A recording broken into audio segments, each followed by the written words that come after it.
Assalamualaikum warahmatullahi wabarakatuh. Halo teman-teman, apa kabar? Perkenalkan, nama saya Siti Nurjana dengan NIM F1C42201, Prodi Biologi, Fakultas Sains dan Teknologi, mata kuliah Biologi Dasar. Di sini saya akan mengerjakan tugas dari dosen pengampu yaitu Pak Ade Adriadi, SSI, MSI. Tugasnya adalah ujian Biologi Dasar menjelaskan tentang materi ekologi. Kita langsung aja yuk.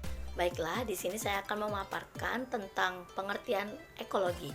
Apa sih itu ekologi? Kata ekologi mula-mula diusulkan oleh biologiwan bangsa Jerman, Ernest Haeckel dalam tahun 1869. Ekologi termasuk dalam cabang ilmu biologi yang mempelajari tentang interaksi organisme dengan lingkungannya. Nah, kata ekologi berasal dari oikos yang berarti rumah atau habitat dan logos yang berarti ilmu pengetahuan. Jadi bisa diartikan bahwa ekologi adalah ilmu yang mempelajari tentang rumah atau habitat organisme. Lalu tentang asas ekologi. Asas ekologi itu ada 8. Yang pertama yaitu tentang energi yang terdapat dalam suatu organisme, populasi atau komunitas. Dan yang kedua adalah tidak adanya sistem pemanfaatan energi yang efisien. Yang ketiga ada tentang materi, energi, waktu, dan keanekaragaman. Yang keempat, peningkatan ketersediaan sumber daya alam akan mempengaruhi penggunaan energi dan air, kepadatan polusi, produksi, dan lain-lain yang sifatnya mengikuti hukum pertumbuhan. Nah, yang kelima, ini adalah makhluk hidup yang lebih cepat beradaptasi dengan lingkungannya akan lebih mampu bersaing. Yang keenam, makin stabil suatu ekosistem, maka semakin mantap keanekaragaman suatu komunitas. Nah, yang ketujuh, sistem yang sudah mantap akan mengeksploitasi sistem yang belum mantap. Contohnya, populasi kera mengeksploitasi tanaman di perladangan baru di sekitar hutan, misalnya ditanami buah-buahan sebagai sumber makanan populasi kera.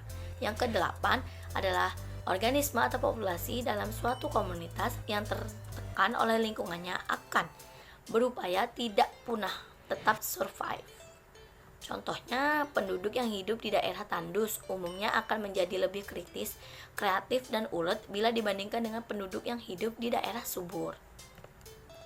Nah, selanjutnya tentang manfaat ekologi. Ada banyak loh manfaat ekologi. Di sini saya hanya menjelaskan beberapa saja. Yang pertama yaitu mempermudah proses pemahaman perilaku makhluk hidup. Contohnya, sistem sonar yang dimanfaatkan oleh kapal selam. Sistem ini diadaptasi oleh sistem sonar milik lumba-lumba. Yang kedua, mencari peran manusia di lingkungannya. Contohnya, penggunaan pestisida yang berlebihan tidak baik untuk kesehatan makhluk hidup. Yang ketiga, mengetahui keanekaragaman hayati. Contohnya, dengan mengetahui jenis tumbuhan yang bisa dikonsumsi yang berbahaya bila dikonsumsi. Yang keempat, manfaat sumber daya alam secara lebih bijak. Contohnya, karena kita tahu bahwa minyak dan gas bumi bisa habis waktu-waktu, manusia bisa berinovasi dengan memproduksi bahan bakar jenis lainnya. Oke, jadi kita lanjut lagi ke ekosistem darat. Nah, ekosistem darat itu dibagi lagi jenis-jenisnya. Yang pertama yaitu ada ekosistem hutan gugur. Ekosistem hutan gugur memiliki karakteristik yang khas, yaitu tumbuhannya memiliki daun yang meranggas sewaktu musim dingin. Ekosistem hutan gugur terdapat pada kawasan Asia Timur, Amerika Serikat, Chili, dan Eropa Barat. Ekosistem hutan gugur memiliki karakteristik antara lain curah hujan tinggi, yakni berkisar 67 sampai 98 cm per tahun. Yang kedua, memiliki 4 musim, antara lain musim dingin, musim panas, musim semi, dan musim gugur. Yang ketiga, keanekaragaman jenis tumbuhan relatif rendah. Nah, di ekosistem darat hutan gugur ini banyak terdapat hewan-hewan seperti racun, bajing, dan juga burung yang memiliki ciri khas masing-masing yang ada di hutan tersebut. Kita lanjut ke yang kedua, ekosistem hujan Ekosistem hutan tropis. Nah, ekosistem hutan tropis ini memiliki tingkat biodiversitas tumbuhan dan hewan yang tinggi. Ekosistem ini dapat ditemukan di Sungai Amazon, Amerika Tengah, Papua Nugini, Kongo, di Afrika, dan sebagian besar berada di daerah Asia Tenggara. Ekosistem hujan tropis memiliki karakteristik curah hujan relatif tinggi, sehingga setiap tahunnya sepanjang tahun yang berkisar antara 200 sampai 225 cm per tahun. Intensitas sinar matahari sepanjang tahun dan perubahan suhu relatif kecil setiap bulannya. Jadi di hutan hujan tropis itu terdapat beberapa flora dan fauna. Flora yang lumayan banyak ditemukan di hutan hujan tropis yaitu seperti rotan dan anggrek. Nah, yang lumayan banyak juga ditemukan di hutan hujan tropis faunanya yaitu kucing hutan dan juga burung hantu. Yang ketiga, ekosistem padang rumput. Ekosistem padang rumput berada di daerah beriklim tropis sampai dengan daerah beriklim sedang seperti Rusia Selatan, Hongaria, Amerika Selatan, Asia Tengah, dan Australia. Jadi jenis-jenis ekosistem padang rumput itu ada 4. Yang pertama yaitu stepa, yang kedua sabana, yang ketiga parairi, dan yang keempat adalah pampa. Seperti pada gambar, mereka memiliki ciri khas masing-masing dan memiliki perbedaan.